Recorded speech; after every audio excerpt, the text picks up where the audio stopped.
আসসালামু আলাইকুম viewers. Iran কি আসলে যুক্তরাষ্ট্রের সাথে যুদ্ধ করবে, মানে এটা কি শুধু ফাঁকা বলি নাকি আসলে যুদ্ধ হবে বা যুদ্ধ হওয়ার পসিবিলিটি কতটুকু?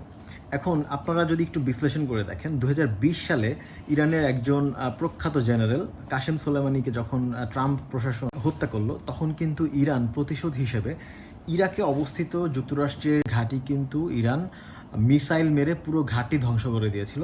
পুরো ঘাঁটি বলা যায় উড়াই দিছিল। এটা হচ্ছে জাস্ট ওদের প্রতিশোধমূলক একটা পদক্ষেপ ছিল। আর ইরান মনে রাখবে, ইরান এমন একটা রাষ্ট্র যারা খুবই প্রতিশোধ পরায়ণ, মানে তাদেরকে মানে ইসরায়েল এবং যুক্তরাষ্ট্র যত আঘাত করেছে তারা তার বিনিময়ে প্রতিঘাত অবশ্যই করেছে। তাহলে 2020 সালে কিন্তু যুক্তরাষ্ট্রের ঘাঁটিকে মিসাইল মেরে ধ্বংস করে দিয়েছে ইরান।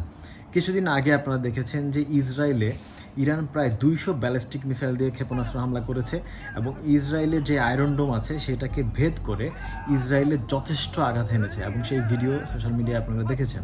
তার মানে হচ্ছে ইরান কতটা ভয়ঙ্কর শক্তিশালী হয়ে উঠেছে এবং ইরানের অস্ত্রভান্ডার কতটা সমৃদ্ধ যে ইসরায়েলের মতো সুরক্ষা বলয়ে বেষ্টিত যে একটা দেশ, তাদের আয়রন ডোম, তারপর হচ্ছে ডেভিড স্লিং, তারপর হচ্ছে অ্যারো 3, এই ধরনের বিভিন্ন উন্নত প্রযুক্তির আকাশ প্রতিরক্ষা ব্যবস্থা আছে। আর যুক্তরাষ্ট্রের সাহায্য তো আছেই। যুক্তরাষ্ট্র এবং ইসরায়েল মিলেও ইরানের এই মিসাইল অ্যাটাক কিন্তু থামাতে পারেনি, ঠেকাতে পারেনি। ইরানের মিসাইলগুলো কিন্তু অনেক উন্নত মানের এবং হাইপারসনিক গতিতে এগুলো চলে, ঠিক আছে? তার মানে হচ্ছে বুঝতেই পারছেন যে ইরান আসলে মুখের বুলি না। ইরান কিন্তু বলছে যে ট্রু প্রমিস 3 নামে আরেকটা অপারেশন ইসরায়েলে চালাবে, যেটা দিন তারিখ ওরা খুব তাড়াতাড়ি বলবে। তার মানে ইরান মুখের বুলি না, ইরান আসলে যা বলে সেটা করে দেখায়।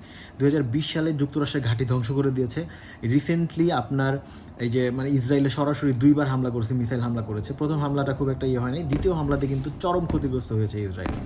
আর হামাস, হিজবুল্লাহ আর হচ্ছে আপনার হুতি, এরা কিন্তু ইরানের সরাসরি প্রক্সি, মানে হচ্ছে এদেরকে সরাসরি ইরান অস্ত্র সরবরাহ করে থাকে। অস্ত্র প্রযুক্তি, অর্থ যা লাগে ইরান, মানে হচ্ছে ইরানই ওদেরকে চালাচ্ছে। তার মানে এই যে হামাস, হিজবুল্লাহ আর হুতির সাথে যে যুক্তরাষ্ট্র এবং ইসরায়েলের কন্টিনিউ যুদ্ধ লেগেই আছে, বলতে পারেন এটা ইরান এবং যুক্তরাষ্ট্রের একটা ছায়া যুদ্ধ বা প্রক্সি ওয়ার। ওরা কিন্তু অনেক আগে থেকে যুদ্ধে লিপ্ত, এখন যা সরাসরি যুদ্ধটা বাকি আছে। তাহলে দেখেন, যারা বলেন যে ইরান আসলে বলেই কিন্তু করে না, তারা কিন্তু এটা মাথায় রাখবেন যে হামাস, হিজবুল্লাহ, হুতি এরা কিন্তু ইসরায়েলের সাথে কন্টিনিউ লেগে আছে।